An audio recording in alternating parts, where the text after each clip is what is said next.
ልክ እናንተ እንደምትጨነቁት እኛም እኮ ይጨንቀናል። እኛም የምንጨነቅበት ጊዜ አለ። እናንተ ኃጢአት እንደምትሰሩ እኛም እንሰራለን። በተጨነቅን ጊዜ ግን የምናርፈው ከዳዊት መዝሙር አንዱን በመዘመር ነው። እንዲያውም እናንተ ጥሩዎች ናችሁ፣ እድለኞች ናችሁ። እናንተ ቢጨንቃችሁ ወደ አንድ ቄስ ሄዳችሁ ትናዘዛላችሁ። ቄስ ሲጨንቀው ግን ወደ ማን ይሄዳል? ጳጳሱ ቢጨንቃቸው ከፓትርያርኩ ይሄዳሉ። ፓትርያርኩ ቢጨንቃቸው የት ይሄዳሉ? ያመናችሁት ቢከዳችሁ አደጋ ወደ እናንተ እየመጣ እንደሆነ ብትሰሙ ከዳዊት መዝሙር አንድ አውጥታችሁ አነበቡ። ቅዱስ ዳዊት ጠላቶቹ ሁሉ ተሸንፈውለት እረፍት ካገኘ በኋላ የዘመረው መዝሙር ነው ይባላል። መዝሙር 17። አሁን ዝም ብለን መጥተን እግዚአብሔር ሆይ ሳንል ዝም ብለን እንዲሁ ቆም ምብንን ይሰማል፣ ልብን ያዳምጣል እግዚአብሔር። እኛ እኮ ኮሚኒኬሽን ስኪል ተብሎ ኮርስ እየተሰጠን ነው። ሰው የሚወድልህ ወግ እንዴት አድርገህ ታዋጋለህ ነው ጨዋታው። መከራ አድርገህ ማዳመጥ አንዱ ስኪል ነው። ምናምን የሰዎችን ጥቅም አስቀድም፣ ምንትስ እንደዚህ ነዝበል፣ የቃላት ምርጫ ይኑርህ። እግዚአብሔር እንደዚያ ሳይል ጥሩ አድርገው ተናገሩ። ፍልስፍና ተምረዋል፣ ዲግሪ ያላቸው አነጋገር ይችላሉ። መግቢያው እንዴት ነው? ሀተታውሳ ኮንክሉዥኑ ጥሩ ነው አይልም። እግዚአብሔር ልብን ይሰማል። አንዳንድ ጊዜ እውነቴን ነው የምነግራችሁ፣ መታችሁ የምትሉት ከጠፋችሁ ብትችሉ ዝም ብላችሁ የአባታችሁ ቤት አላሉ ቁሙ፣ ዝም ብላችሁ እዚህ ገብታችሁ ነው። አንዳንድ ጊዜ ጭንቀት ይበዛና ቃላት ያጥርና ኃጢአት ይደራረብና አፍን መክፈት ያቅታል። ገብቶ ዝም ብሎ ቢቻል ማልቀስ ጥሩ ነው። እግዚአብሔር ከሺህ ቃላት አንድ ዘላላ እንባን ይወዳል። እዚህ ገብቶ ማልቀስ እና እግዚአብሔር እውነተኛ ረዳቴ ነው። አሁን የምነግራችሁን ነገር አድርጉት፣ እረፍት ታገኛላችሁ። በተጨነቃችሁ ጊዜ ሞባይላችሁን ከፍታችሁ የሆነ ነገር ወደ ማዳመጥ አትሂዱ። መዝሙረ ዳዊት መኪና ያላችሁ ሰዎች ካላችሁ መኪናችሁ ውስጥ እቤት እንዳለ ሁሉ መኪናችሁ ውስጥ ራሱ አንዱን ችሎ የማይወርድ አንድ መዝሙረ ዳዊት ቢኖራችሁ ጥሩ ነው። የሆነ ወረፋ እንኳን እስከምትጠብቁ የነዳጅ ወረፋም ሊሆን ይችላል አላውቅም። መኪና ውስጥ ናችሁ 3 መዝሙር ዘምሩ። መስሪያ ቤት ገብታችሁ ወረፋ እስኪደርሳችሁ አንድ መዝሙርም ዘምሩ፣ የዳዊትን መዝሙር። ይገርማችኋል፣ መንገዳችሁ ሁሉ ብርሃን ይሆናል። እውነቴን ነው የምነግራችሁ። ማታ ማታ አንድ መዝሙረ ዳዊት ዝገሙ። ከመተኛታችሁ በፊት እንደው 1 ሰዓት 2 ሰዓት 3 ሰዓት በቃ ከስልካችሁ ፍሪ መሆን አለባችሁ። መዝሙረ ዳዊት አንብቡ። ገብቶ ይቀድሳል። ቀድሶ ሲወጣ ሲጋራ እያጨሰን የሚሄድ ቄሱ። አሁን የኢትዮጵያ ካህናት ይሄን ብታዩ አትሰቅሉንም? መሀል ከተማ ላይ ጳጳስ ሲያጨስ ነው አይቻለሁ። ጳጳስ እያጨሰ ምን ትላላችሁ እስቲ? አሁን ጳጳሱ ሲጋራ እያጨሰ ቡል እኔ ጳጳሳት ያጭሱ የሚል አዋጅ አልናገሩም። እነሱም አይሰሙኝም ብል ራሱ እሱም አይሰሙም። የኛ ጳጳሳት እኔ አያደርጉም፣ አይሰሙም። ግን ማለት የፈለኩት ሲጋራውን ቡል እያደረገ መተው እጁን ሳም አድርገው ትሄዳሉ መመናን። እኔ ባይኔ እኮ ነው ያየሁት። ትናንት ራሱ አይቻለሁ። ዛሬ ጠዋት ነው የገባሁት። አንድ ሰው ብዙ ቀን ክፉ ነገር አልደረሰበትም ማለት መጨረሻው ያምራል ማለት አይደለም። ጽዋው ሞልቶ እስኪፈስ እግዚአብሔር ሊታገስ ይችላል። ትዕግስቱን የፈጸመለትና ሰው በቸርነቱ መጠቅመጥ ያቃተውለት ግን የፍርዱን ጽዋ ይቀዳዋል። ከዛችሁ ግን ይሄ በታምር ነው ሰው የሚኖረው፣ በታምር ነው። ካልሰረቃችሁ በቀር በታምር ነው እየኖራችሁ ያላችሁ። አንዳንዱን ማለት ነው። ለአንድ መነኩሴ ገዳም ሲገባ ከሚሰጠው ትምህርት አንዱ የኢየሱስ ክርስቶስን ስም መላልሰ መጥራትን አታቋርጥ ነው የሚባለው። የኢየሱስ ክርስቶስን ስም ኢየሱስ ክርስቶስ ጌታዬ ኢየሱስ ክርስቶስ ወይ ማረኝ ብዙ ቀን እናገራለሁ። እንዲህ ኢየሱስ ክርስቶስ የሚለው ስም ዝም ብሎ የሚቀር ስም አይደለም። ዲያብሎስ የሚፈራው ኢየሱስ የሚለውን ገና ሳይጨርሰው ቅዱስ እንጦንስ ነበር የከበቡት አጋንንት የተበተኑት። በገድለ ቅዱስ እንጦንስ እንደተጻፈ ክርስቶስ ኢየሱስ አማኑኤል እግዚአብሔር ብሎ መጥራት ዝም ብሎ አይደለም። በፍቅር ጥሩት፣ ጉልበት ይሆናቸዋል። ምናልባት ድግምት የሚችል ሰው ካለ ጀግና ለዋለው ይድገምብኝ ብዬ አውቃለሁ። አሁንም ይቻላል። እንደ ወንድ የሆነ ጀግና በዓለም አለ የተባለ ጠንቋይ ይድገምብኝ ብዬ አውቃለሁ። ይኸው አሁንም የምትሰሙ ካላችሁ ድገሙብኝ። እኔ በጌታችን በመድኃኒታችን በኢየሱስ ክርስቶስ ስም ፍጹም አምናለሁ። ምግባሬ ከሰው ድሃ ሊሆን ይችላል። በክርስቶስ ስም ግን ቀልድ የለም። ስሙን በስመ አብ ወወልድ ወመንፈስ ቅዱስ በጠራሁት ጊዜ ውዬ ባድር አንዳች እንደማይዞረኝ አምናለሁ። ሳኦል እየፈለገው ሄደ። ዳዊት ግን ይላል ለይግቡ ድኅሬሆሙ ጸላእቴ፣ ጠላቶቼ ወደ ኋላቸው ይመለሱ ይላል። ሳኦል መንገድ ጠፍቶት ተመለሰ። ደክሞ ማሸነፍ የእግዚአብሔራዊነት። ከዛ ምን አደረገ? ጎልያድ በመጣ ጊዜ ዳዊት በሰይፍ ነው ያሸነፈ በጠጠር? እስኪ ንገሩ። ስለዚህ የዳዊት ጉልበት ሰይፍ ወይስ እግዚአብሔር? ንገሩኝ እንጂ። ጠጠሯ ናት ያሸነፈች ወይስ የእግዚአብሔር ስም? የእግዚአብሔር ስም ከተጫናት ጠጠርም ኃይል አለ። እግዚአብሔር ከሌለው ግን ሰይፍም ያስገድላል። ተሻግሮ ከሄደም በኋላ አቤሴሎም እሱ አባቱን ተከትሎ ሊገል በሰረገላ ሆኖ በጫካው ውስጥ እያሰገረ ፈረስ ሲሄድ ጸጉሩን አሳድጎ ስለነበረ ጸጉሩ ከዛፍ ላይ ተንጠለጠለና ሞተ።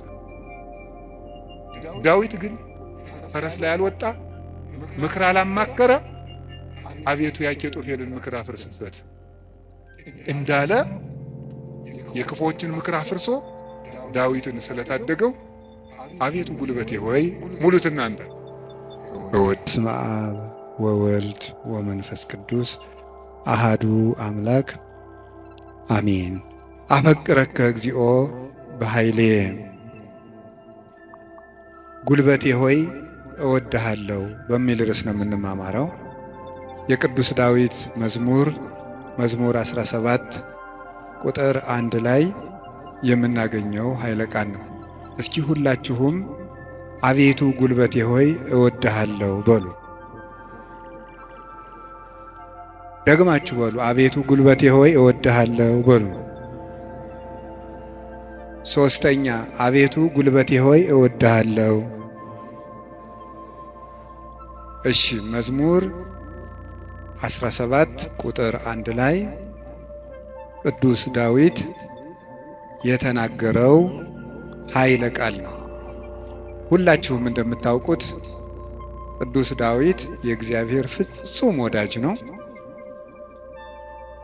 በንባው የሚታወቅ አባት ነው። ይገርማችኋል፣ በቅድስና ሰው በሚያየው የቅድስና ውበት ዳዊትን የሚበልጡ ብዙ ሰዎች አሉ። በልብ ውበት ግን ቅዱስ ዳዊትን የሚያህል ሰው የለም። ልቡ ውብ ነበረ። ብዙ ኃጢአቶችን ውጣ ውረዶችን አሳልፏል። ነፍስም ገሏል። የሰው ሚስትም ቀምተዋል። ብዙ ኃጢአቶችን ሰርቷል። ልቡ ግን እግዚአብሔርን የሚፈልግ በእግዚአብሔር ፍቅር የተነደፈ እግዚአብሔር የሚጠማውና የሚርበው ሰው ነበር። ጌታችን ኢየሱስ ክርስቶስ በማቴዎስ ወንጌል ምዕራፍ 5 ላይ ሲናገር ብፁዓን እለ ይርህቡ በእንተ ጽድቅ፣ ስለ ጽድቅ የሚራቡና የሚጠሙ ሰዎች ንዑዳን ክቡራን ናቸው ብሎ ተናግሯል። ስለ ጽድቅ የሚራቡ ንዑዳን ክቡራን ናቸው። ይህንን ብዙ ትርጉም ያለው ሲሆን ጽድቅ የሚርባቸው ሰዎች ንዑዳን ክቡራን ናቸው ብለው ይተረጉሙታል አባቶቻችን። ብዙ ትርጉም አለው ስለ ጽድቅ የሚራቡ የሚለው። ካለ እንጀራቸው ቆርሰው አጉርሰው፣ ካለ ልብሳቸው ቀደው አልብሰው መንግሥተ ሰማያትን ለመዋጀት እነሱ ጦም እያደሩ ለወንድማቸው ለእህታቸው ረሃብ ቤዛ የሚሆኑ እነዚህ ንዑዳን ክቡራን ናቸው፣ ብፁዓን ናቸው። ሰውነታቸውን ለመግታት ቀንሰው ከፍለው በመመገብ እየጾሙ የሚራቡ ንዑዳን ክቡራን ናቸው። የእግዚአብሔርን ቃል እማር አስተምር ብለው የሚራቡ የሚጠሙ ንዑዳን ክቡራን ናቸው። ስለ መንግሥተ ሰማያት ብለው የሚራቡ የሚጠሙ ብፁዓን ናቸው። ከኃጢአት ውሃ የሚጠሙም ንዑዳን ክቡራን ናቸው። ከኃጢአት እንጀራ የተራቡም ከዚያ ነፃ የሆነ ሰውነት ያላቸው ንዑዳን ክቡራን ናቸው። የመጨረሻው ግን ጽድቅ ራሱ የሚርባቸው ሰዎች ንዑዳን ክቡራን ናቸው። ጽድቅ የሚርባቸው ሰዎች ንዑዳን ክቡራን ናቸው።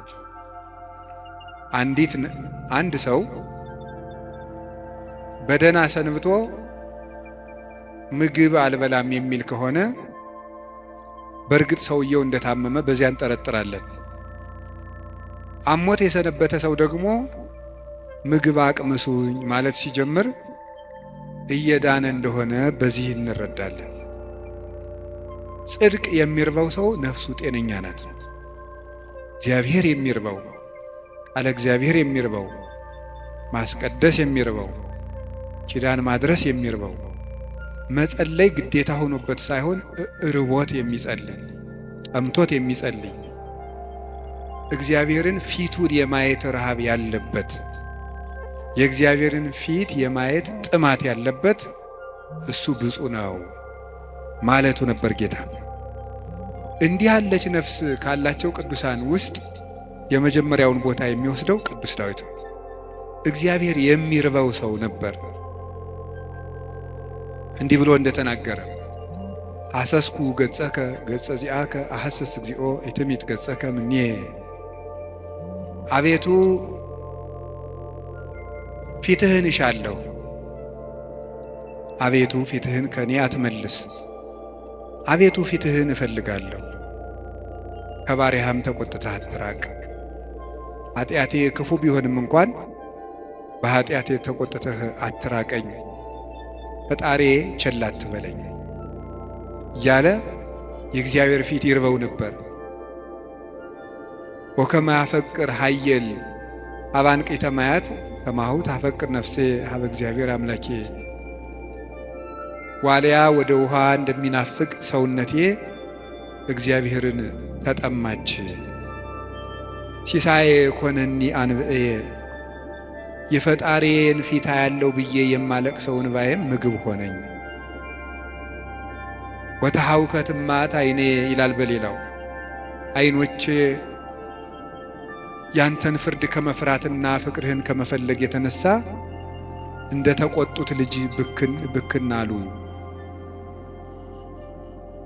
ወአራስኩ ምስካቤ ወበአንባዬ አራስኩ ምስካቤ፣ በእንባዬም አልጋዬን ምንጣፌን አርሰዋለሁ ያለ ይናገራል። በሌላኛው የመዝሙር ክፍሉ ደግሞ አምላኬ አምላኬ እገይስ ሀቤከ፣ ፈጣሪ ሁልጊዜ በእግረ ልቡና ወደ አንተ ገሰግሳለሁ። ጸማት ነፍሴ ለከ፣ ሰውነቴ አንተን ተጠማች። ማይዜ እበጽሕ ወእሬይ ገጾ ለአምላኬ፣ ደርሼ የፈጣሪን ፊት የማየው መቼ ነው ይላል። እስከ ማይዜኑ ጊዜው ተረሳአኒ ለግሙራ፣ አቤቱ ፈጣሪ እስከ መቼ ትዘነጋኛለህ? ደክማ አይንቴ እንዘይብላ ማይዜ ትመጽእ ሀቤ፣ ዓይኖቼ መቼ ወደ እኔ ትመጣለህ እያሉ አንተን በመጠባበቅ ፈዘዙ፣ ደከሙ። ማይዜ ትመጽእ ሀቤ፣ ወደ እኔ የምትመጣ መቼ ነው? ወአሐውር በየዋህተ ልቤ ማእከለ ቤቴ፣ አንተን በመጠበቅ በልቡና ቅንነት ጸንቼ እጠብቅሃለሁ። እግዚአብሔር እድል ፈንታዬ ጽዋ ተርታዬ ነው። ያለ እግዚአብሔር ምግቡ፣ እግዚአብሔር ልብሱ፣ እግዚአብሔር መጠጡ ነበር። ፈጣሪ ወበምስካቤኒ እዜከረከ፣ ሳንቀላፋም አንተን እያሰብኩ አንቀላፋለሁ፣ በመኝታዬም አስብሃለሁ። ፈጣሪ አንተ ብከ ተገደፍኩ እማሕፀን፣ በእናቴ ማኅፀን በአንተ አምኜ ተጣልኩኝ። አንተ አምላኬ እምከርሰ አምላኬ፣ ፈጣሪ በእናቴ ማኅፀን ሳለሁ አንተ አምላኬ ነህ። እናቴ የበላችው ተጭኖ የጠጣችው አንዝዞ እንዳይገለኝ የጠበቅከኝ ከእናቴ ማኅፀን ጀምሮ አባቴና እናቴ የእውነተኛ ረዳቴ መጠጊያዬ አንተ እግዚአብሔር ነህ። እግዚአብሔር ብርሃኔና መድኃኒቴ ነው። እግዚአብሔር ያበርሊተ እግዚአብሔር ብርሃኔ መድኃኒቴ ነው። ምን ያስፈራኛል? እግዚአብሔር ምእመና ለሕይወቴ ወምንትኑ ያደነግጸኒ። እግዚአብሔር የሕይወቴ መታመኛዋ ነው። ምን ያስደነግጠኛል? እመኒ ሮዱኒ ጸባይት ወመኒ ጸባአኒ ተአይን እየፈራሃኒ ልቤ። ሀገር ተነስቶ በእኔ ላይ ቢከበኝ ልቤ አይደነግጥብኝም፣ በእግዚአብሔር እታመናለሁ እና። ወምስካየ ውእቱ አምላኩ ለያዕቆብ የያዕቆብ ፈጣሪ መጠጊያችን ነው። ወበይንተ ዘይንፈርህ ለማድለቅለቀት ምድር ወለመኒ ፈለሱ አድባር ውስተ ልበ ባሕር። ስለዚህ ተራሮች እየተነሱ ወደ ባህር ልብ ቢወረወሩ እግዚአብሔር መጠጊያችን ነውና አንፈራም ያለ እግዚአብሔርን የቀመሰ ሰው ነበር ቅዱስ ዳዊት። ጣዕሙን ቅረቡ ሀቤሁ ወያበርህ ለክሙ፣ ወደ እሱ ቅረቡ ብርሃነ ረድኤቱን ያበራላችኋል። ጣዕሙ ታይምሩ ከመሄር እግዚአብሔር ፍጹም ቸር እንደሆነ እመሱ። እግዚአብሔርን ከመውደዱ የተነሳ ቅዱስ ዳዊት አሐተ ሰአልክዎ ለእግዚአብሔር፣ እግዚአብሔርን አንዲት ነገር ለመልኩት ወኪያሐስስ እሷንም እሻለሁ። እግዚአብሔርን ደስ የሚያሰኘውን ነገር አውቅ ዘንድ በቤተ መቅደሱም አገለግለው ዘንድ። ቅዱስ ዳዊት እግዚአብሔርን ከመውደዱ የተነሳ ለእግዚአብሔር ልጅ ብቻ ሳይሆን ጉድፍ ሆኖ መጣልን ሳይቀር ይወድ ነበር። እቀ ፍቁር አብያቲከ እግዚኦ እግዚእ ኃያላን ተፈሳሐት ነፍሴ በአፍቅሮ አይጻዳቲከ። የኃያላን መላእክት ፈጣሪ እግዚአብሔር ሆይ ማደሪያዎችህ ቤተ መቅደሶች